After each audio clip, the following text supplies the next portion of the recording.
Comme vous l'avez si bien dit, le terrorisme est là depuis plusieurs années et nous constatons que la partie de la population la plus affectée, je pourrais dire, ce sont les commerçants, surtout dans ces villages qui venaient vers vous chercher le matériel et repartir, aujourd'hui qui se retrouvent complètement sans activité. Et je sais très bien que ça impacte vos activités ici parce que ces populations qui revenaient vers la portion centrale et cherchaient les marchandises, ce commerce s'est arrêté subitement. Et je pense que c'est notre devoir de tout mettre en œuvre pour que cela puisse se reprendre. Je tenais donc à vous rencontrer pour saluer d'abord votre résilience, parce que dans ces conditions, le mot résilience a tout son sens. Vous avez su vous adapter, vous tenez bon, et aussi vous dire merci pour le soutien que vous nous apportez, qui nous réconforte dans donc, notre choix de lutte. Vous remerciez également pour tout ce que vous apportez donc, à l'économie de ce pays.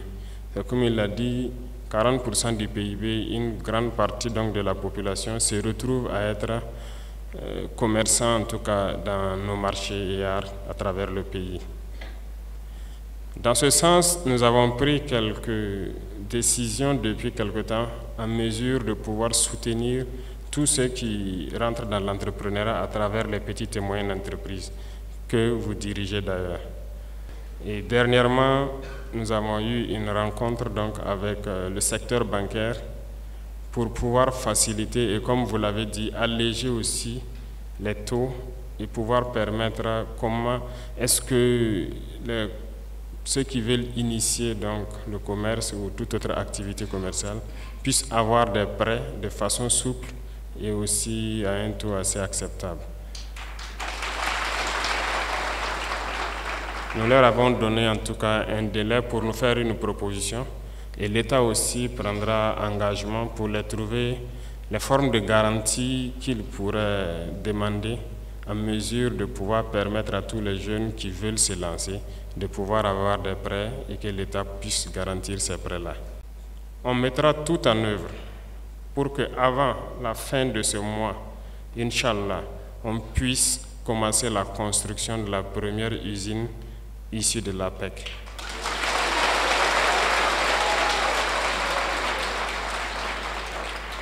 Et nous ferons tout pour que d'ici la fin de cette année, il y a des jeunes qui s'étaient organisés pour faire une usine quelque part, qui entre-temps n'avaient plus de moyens pour poursuivre.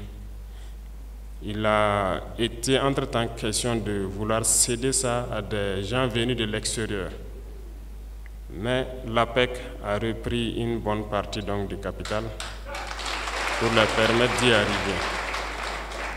Et nous voulons qu'avant la fin de l'année, les premiers produits made in Burkina sortent de cette usine et que ce soit vous qui commercialisez ces produits donc, au profit des Burkinabés. Il y a plusieurs zones où il y a plusieurs années de cela où nous n'avons pas mis pied, mais nous pouvons vous rassurer, nous allons y retourner et nous allons nous installer, coûte que coûte.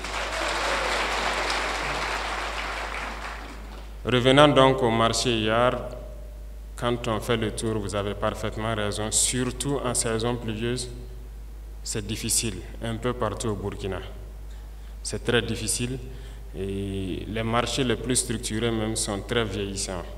Je ne vois pas à part les tout récents, la plupart de nos marchés ont plus de 20 ans en tout cas d'existence.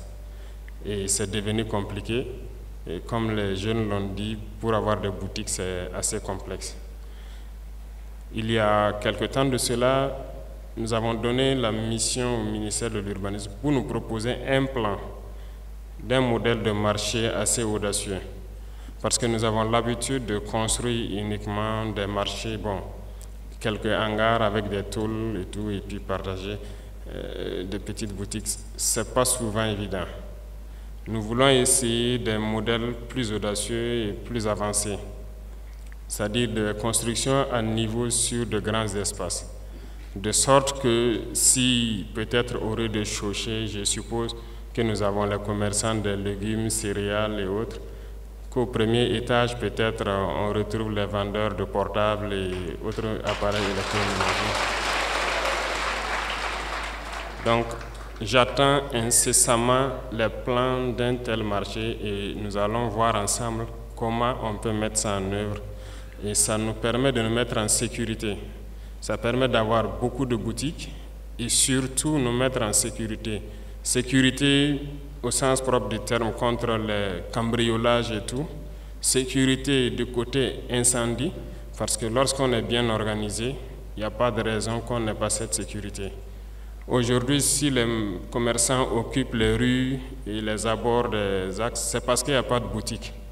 Et j'en ai discuté avec le PDS à un moment donné, où il s'agissait de dégager donc les rues, mais on a décidé de temporiser en attendant d'avoir une solution de rechange, avant maintenant de voir peut-être ceux qui ne veulent pas vraiment rejoindre ces marchés-là. Donc on est sur cette lancée de pouvoir construire ce type de marché un peu partout au Burkina et de permettre à beaucoup de commerçants de se loger et d'avoir vraiment un cadre agréable. Parce que le matin, lorsque vous vous réveillez pour aller au marché, si nous arrivons à mettre ça en place, vous n'avez pas aussi à envier celui qui part dans son bureau. Parce que c'est votre bureau là-bas et ça doit être confortable. Donc voilà un peu ce qui nous guide. Et ce n'est pas seulement les marchés, ça concerne les gares routières. Nous avons des réflexions sur ça. Les marchés de bétail, nous avons beaucoup de réflexions sur tous ces sujets. Et j'attends les différents plans qui seront proposés. Et ensemble, je pense que nous trouverons des solutions. Si nous n'avons pas de bailleurs de fonds, vous tous, chacun à sa place, est un bailleur de fonds éventuel. Et je pense que c'est possible.